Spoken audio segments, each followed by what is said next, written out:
Bien, bonjour à tous les amis, j'espère que vous allez tous très bien. On se retrouve après un long moment sur la chaîne pour une nouvelle vidéo. Et oui, je sais, ça fait à peu près 2 ans. 2 ans que vous n'avez pas entendu ma voix. Ça a commencé à faire un peu longtemps, mais je vous explique vite fait. J'ai traversé des épreuves, pas toujours très simples.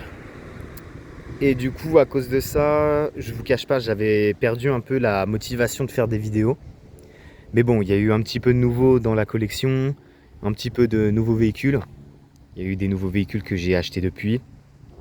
Et du coup, ça a été l'occasion pour refaire de nouvelles vidéos.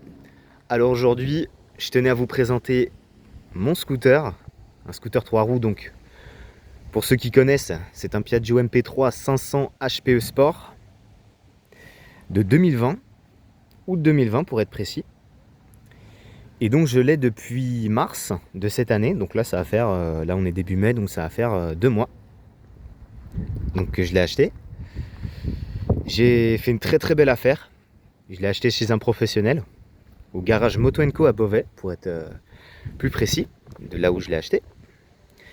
Et il a 15 700 km bientôt. Voilà. Donc il faut savoir que le Piaggio MP3, c'est le tout premier scooter 3 roues à être commercialisé en Europe. Et c'est également le premier scooter qui a fait entrer la catégorie L5E. Donc il faut savoir que c'est une législation qui permet en fait de circuler avec un simple permis B et une formation de 7 heures. Et également quelques homologations, quelques ajustements pour pouvoir l'homologuer. Et donc c'est simple, c'est soit vous avez 16 ans, vous passez le permis A1, soit vous avez le permis B et vous passez une formation de 7 heures. Voilà. Donc dans tous les cas, vous pouvez conduire un Piaggio MP3 avec votre simple permis B, juste une petite formation histoire de le prendre en main, et ça y est, il est à vous. Donc moi par exemple, ça a été mon cas. Et j'ai également à côté une petite moto de collection, une petite 125, que je vous présenterai un petit peu plus tard sur la chaîne. Donc là aujourd'hui on est avec mon Piaggio MP3 de 2020, comme je vous l'ai dit tout à l'heure, avec un coloris grinardo un peu façon Audi, une très belle couleur, des jantes noires, monté sur des pneus Michelin. Les 3 pneus sont neufs. Quand je l'avais récupéré, les pneus étaient neufs. Et avec des belles jantes de 13 pouces. Donc là on peut voir la monture Michelin. Et je peux vous garantir que ça accroche très bien le bitume. De très bons pneus. On a quelques petits logos par-ci par-là. MP3 500 HPE, MP3 un peu partout sur le scooter, ça reste sobre, pas besoin d'en faire trop. Un petit logo arrière sport. Ici on a la signature à LED pour les feux, les clignotants. Et j'ai également installé 2 petites LED. À la base c'est halogène, mais j'ai installé 2 LED. J'ai changé ma plaque d'immatriculation. Ça c'est le top case que j'avais récupéré, qui était quand il était là quand je l'avais acheté. Donc c'est le top case quand je l'avais acheté, un top case Kymco. Au niveau de la capacité, je vous montrerai un petit peu dans quelques instants, un petit peu la capacité d'emport. Donc on a la selle. Là on peut voir que le passager est très bien loti, avec son dosseret, une belle finition, une selle assez moelleuse. Donc ça va, c'est pas trop, c'est pas trop ferme pour le passager par exemple. On peut faire pas mal de kilomètres, enfin en tout cas le passager peut faire pas mal de kilomètres sur la selle arrière sans être inconfortable. Il est bien maintenu également avec ses poignées ici, assez larges et assez massifs. Et évidemment, il possède les petits repose-pieds bien pratiques. Voilà, et il peut se relaxer. Donc transmission par courroie et non pas à chaîne, comme sur les motos par exemple. Là on peut le voir que c'est bien protégé, hein. Et ici on a un double amortisseur réglable alors il me semble que c'est en précharge ou en compression détente, je me souviens plus exactement. Béquille centrale évidemment, hein. Ça c'est primordial, hein, sur un scooter 3 roues. Et donc je vais voir au niveau de la finition, hein, comme je vous ai dit, c'est très bien fini. Alors par contre je sais plus si c'est du cuir ou une imitation de cuir, mais tout ce que je sais c'est qu'ici c'est l'Alcantara. Et on peut le voir ici au niveau des surpiqûres, c'est pas mal du tout. Pour l'instant, ça vieillit bien dans le temps. On verra bien par la suite. Mais en tout cas, bon, on est quand même, moi en tout cas, je suis très bien installé. Je dévore les kilomètres sans être trop inconfortable. Enfin, franchement, c'est plutôt pas mal du tout. Même le scooter aussi, même en général, au niveau des impressions, le scooter est vraiment bien équipé. Je veux dire, il est bien équipé. Les amortisseurs sont assez confortables. D'ailleurs, en parlant d'amortisseurs, on peut le voir ici également un double amortisseur. Et là, ici, c'est tout le système de balancier qui permet de prendre des angles très serrés. C'est-à-dire que vous pouvez vraiment faire des demi-tours dans un mouchoir de poche, littéralement. Et en dessous, on a également tout le système hydraulique, donc blocage de direction, le réservoir de remplissage qui se trouve à peu près à ce niveau-là, au niveau du feu d'urne central, comme on peut le voir ici. J'ai également changé les deux ampoules de circulation. Donc ici, c'est l'ampoule LED, des ampoules LED H7 ici pour les feux de circulation de croisement. Et là, ici, c'est le plein phare. Donc ça, on va dire, c'est la petite calandre du Piaggio MP3. J'ai quelques petites imperfections, quand même. Là, on peut voir ici la mouche. On peut voir que j'ai quand même pas mal roulé avec. Et ici, du coup. Voilà, quelques petites imperfections par-ci par-là. Après, il y a quelques détails de finition qui sont un peu, qui laissent un peu à désirer. Par exemple, ici, on a un peu de, comment dire, on a un peu de, ouais, là, c'est pas très aligné. Je l'avais récupéré comme ça, hein, de toute façon. Quelques petits détails de finition aussi également perfectibles. C'est à ce niveau-là. De ce côté-là, par exemple. L'insert ici en faux carbone, il tient plus... Enfin, il tient, mais bon, il y a quand même un peu de jeu. Là, ici, il n'y a pas de jeu. Voilà. Et après, il y a quelques endroits, par exemple ici, au niveau du tablier, où le plastique se décolore, peut-être avec le soleil. Après, bon, il y a quelques petits signes d'usure. Par exemple, ici, au niveau des poignées de frein. Au niveau ici du bocal, des deux bocaux ici, pour... faire les purges de frein. Et à part ça, comme vous pouvez le voir ici, on a un pare-brise fumé. Et ça, c'est propre aux versions sport. Il faut savoir que la version business n'a pas la bulle fumée, comme ici présenté. Et il faut savoir également qu'il y a eu une version advanced, qui possède la marche arrière électrique. Alors sur celui-là, je l'ai pas forcément, mais après bon, c'est pas non plus très, très rédhibitoire. C'est pas vraiment gênant, donc bon, au final, on peut s'en passer.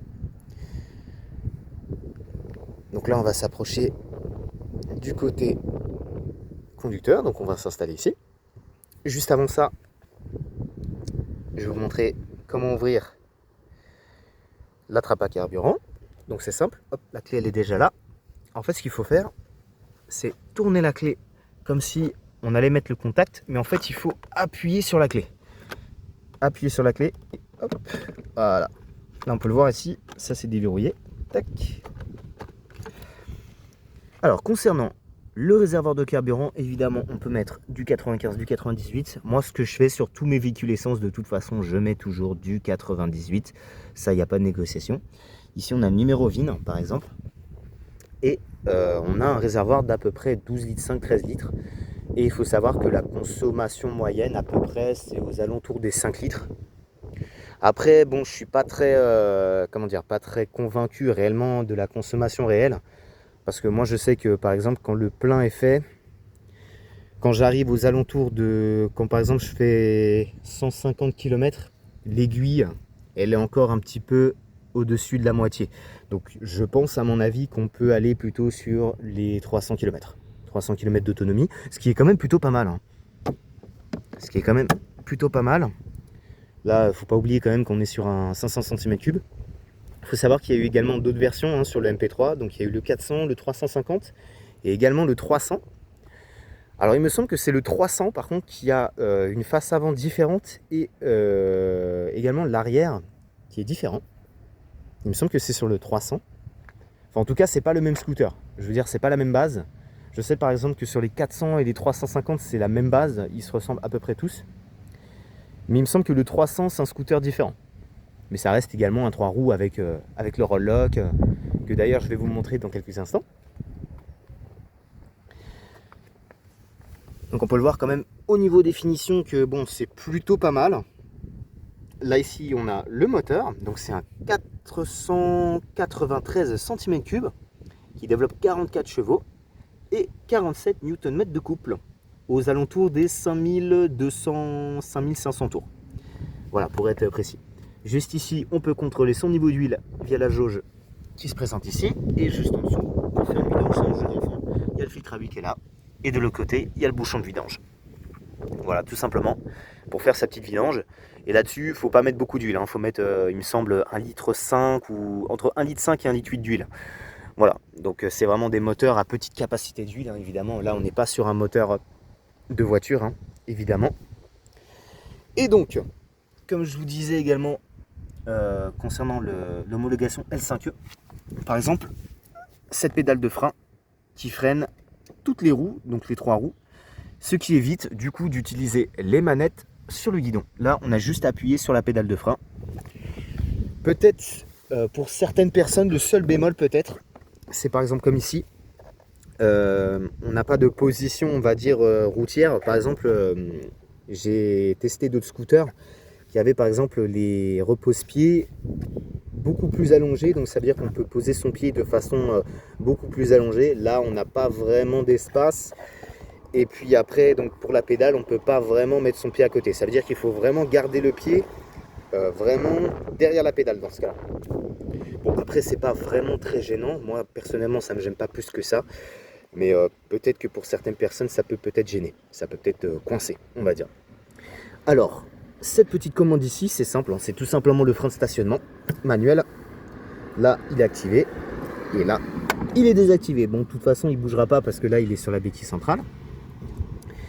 Et puis, donc, du coup, on va... je vais vous montrer du coup un petit peu les commandes au tableau de bord.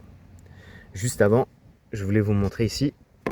On a un bel espace de rangement avec une prise USB qui vous permet de recharger le portable et qui a quand même une plutôt bonne capacité d'emport, hein, vous pouvez le voir. Et donc, la clé, comme on peut le voir ici. Et on a également ici l'ouverture du top case.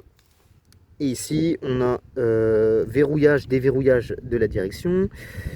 Alors, il me semble que ce petit bouton, par contre, sur la droite, normalement, c'est pour faire klaxonner le scooter, qu'on n'arrive pas à trouver. Ça fait un espèce de petit bip bip.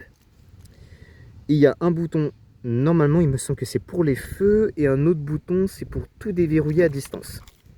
Après, je n'ai pas vraiment fait le test. Moi, je fais par exemple blocage de direction manuel. Et puis, juste démarrer le scooter, hein, de toute façon, voilà. J'ai pas eu vraiment encore le temps de tester vraiment toutes les options, mais je le connais déjà plutôt pas mal. Je le connais déjà plutôt bien. Donc là, ça y est, on va mettre le contact. Pareil pour peut-être certaines personnes aussi également, peut-être que la position du contacteur n'est pas forcément très pratique. Après, en soi, c'est pas vraiment... Oui, après, c'est vrai, il y a des contacteurs des fois qui sont ici, des fois ici. Voilà. Là, par exemple, ici, hop, également, un accroche-sac. Très pratique, hein, si vous faites des courses, vous n'avez pas besoin de les mettre sous la selle.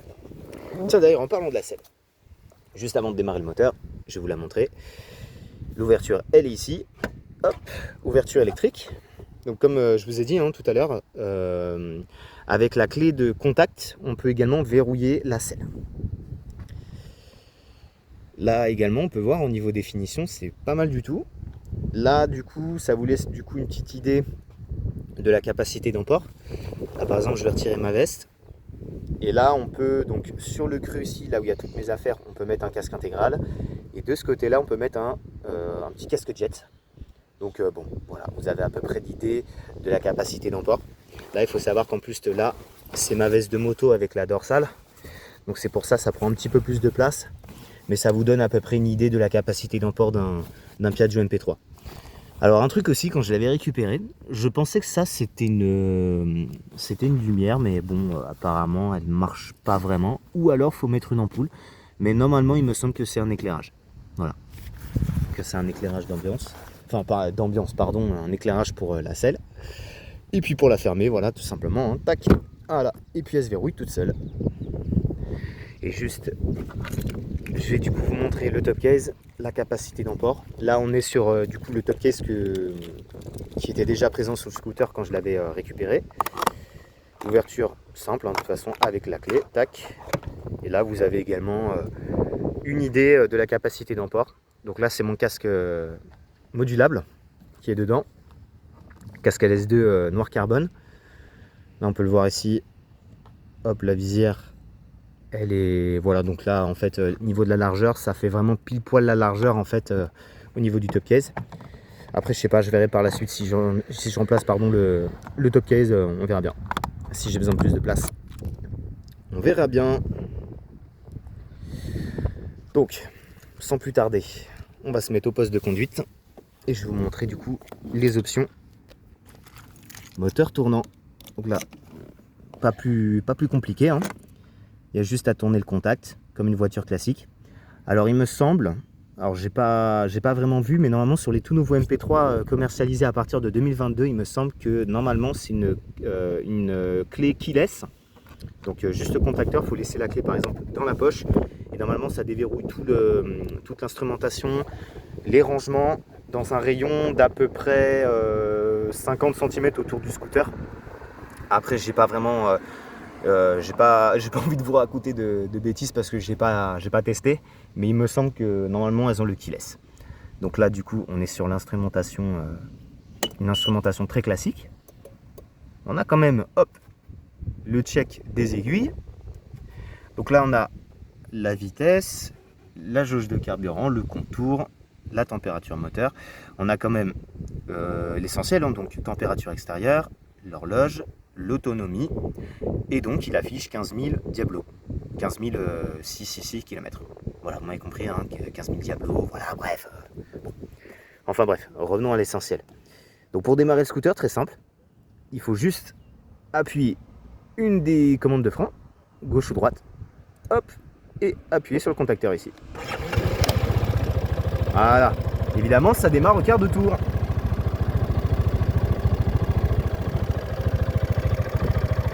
Alors du coup ici, la commande des pleins phares, les appels de phare, les clignotants, le klaxon, les warnings. Et de ce côté-là, on a le coupe-circuit, le contacteur. Et ici, on a les modes pour le trip, le démarreur électrique, comme je vous ai montré. Et ici, la commande de relock. Alors, concernant le relock, là on peut le voir ici, on a un voyant clignotant. Par exemple, le voyant clignotant, il apparaît en dessous de 10 km/h.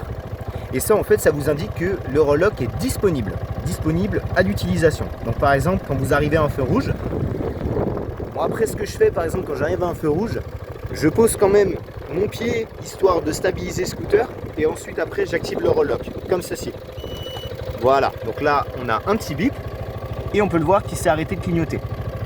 Pour le désactiver, il y a deux possibilités. C'est soit vous tirez manuellement de ce côté, du côté droit, soit vous accélérez. Donc là, comme il est sur la béquille centrale, de toute façon ça risque rien. Je vais le désactiver manuellement. Voilà, il y a deux petits bips et du coup il reclignote. Voilà, tout simplement.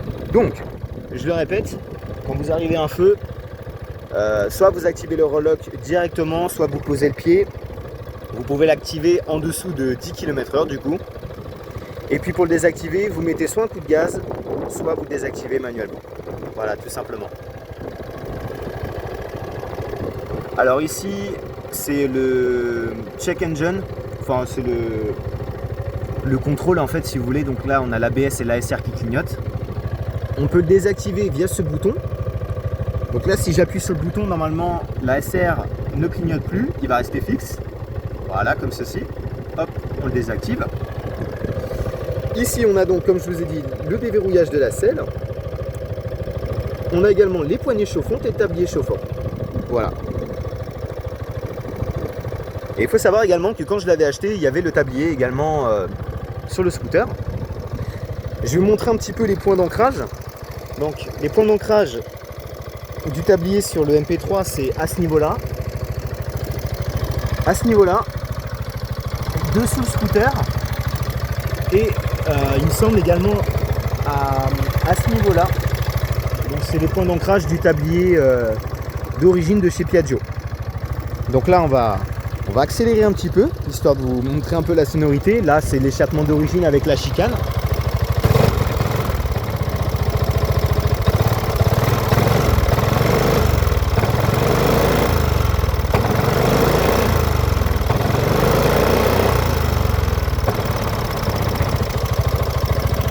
Il faut savoir que dessus il y a une sécurité, un limiteur, donc ça sert à rien d'accélérer à fond, le scooter il va pas s'emballer.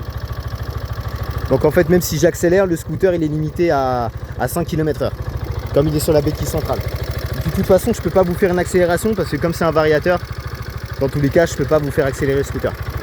Mais voilà, c'était juste histoire d'eux. Alors du coup, les différents modes ici. Donc comme je vous ai dit, pour moi l'autonomie réelle, sachant que je fais pas énormément de villes, je fais pas mal de voies secondaires, 90-110, quelquefois de la ville, je pense à mon avis l'autonomie elle peut aller à 300 km. Bon là il m'affiche 250 parce que là l'aiguille elle est un peu descendue. Alors là on a la tension de la batterie actuelle. Là, c'est la consommation du coup instantanée et l'autonomie.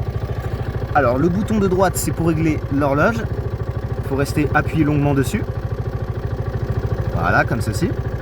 Et après, il y a juste à appuyer sur les deux autres boutons. J'attends juste que ça se désactive. Voilà, nickel. Et là, ici, c'est les tripes. Donc là, du coup, c'est la distance que j'ai fait à peu près. Là, je suis du côté d'Amiens. Là, c'est la distance que j'ai fait du coup depuis le départ. Donc 79, donc quasiment 80. Et là, on peut le voir, l'aiguille, elle est descendue un petit peu. Quand je vais rentrer chez moi, pareil, ça fera du coup 160 km. Et puis je remettrai le plein. L'aiguille, elle sera à peu près à la moitié. Et puis, comme je vous ai dit, au niveau de la consommation, sur ce scooter, on est à peu près sur du 5 litres au 100. On va faire un petit tour vite fait. Hop, on va allumer les pleins phares et les feux de détresse pour vous montrer un petit peu l'éclairage. Donc on est maintenant sur un éclairage du coup full LED. Là comme je vous ai dit ici, les pleins phares, le feu diurne ici, les clignotants.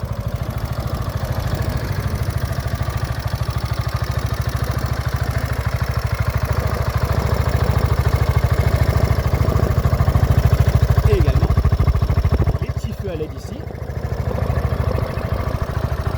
Et c'est un scooter qui a quand même une belle gueule. Moi c'est surtout la couleur qui est assez rare. On en voit beaucoup en noir, en beige, mais pas vraiment avec cette couleur. Et surtout avec ces jantes là. C'est du coup la spécificité de la version sport. Allez, on va tout éteindre.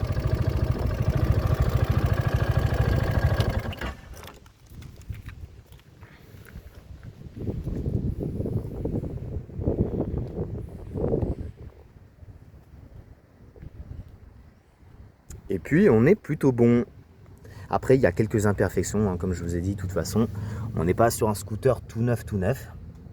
Là peut-être que c'est peut-être moi par exemple si jamais j'avais raclé. Bon voilà, il y a quelques petites rayures.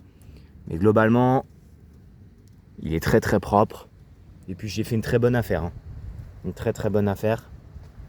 Il faut savoir que normalement un scooter comme ça, vous n'êtes pas censé savoir quand même que ça coûte dans les 11 000 € hein, quand même. Ce qui est quand même assez conséquent. Mais quand on voit maintenant les équipements qu'ils mettent dedans, les équipements de sécurité, les équipements de confort, je pense que le prix peut être justifié. Ça reste quand même cher, mais ça reste justifié. Et surtout, regardez cette belle jante. Voilà. Et bah écoutez, c'est à peu près tout. Qu'est-ce que j'ai oublié de vous faire montrer? Pas grand chose. Je pense avoir fait le tour. ABS ASR. Oui, l'ABS, la SR de série. Et ben écoutez, je crois que c'est à peu près tout. Et ben c'est à peu près tout. Voilà les amis. Alors évidemment, je ferai d'autres vidéos avec ce scooter d'ici peu. Dès que j'ai l'occasion, je vous ferai évidemment un essai routier commenté avec la GoPro sur le casque. Là malheureusement je ne l'ai pas avec moi, donc on va s'en arrêter là pour aujourd'hui. Mais juste pour vous dire que de toute façon, d'autres vidéos arrivent très prochainement. J'espère que vous avez apprécié cette petite vidéo de présentation de mon scooter, mon Piaggio MP3. Il y aura également d'autres vidéos avec ma petite moto, ma petite Yamaha SR de 1996. J'espère que vous avez apprécié du coup cette vidéo. D'ici là, portez-vous bien et je vous dis à très bientôt. Ciao!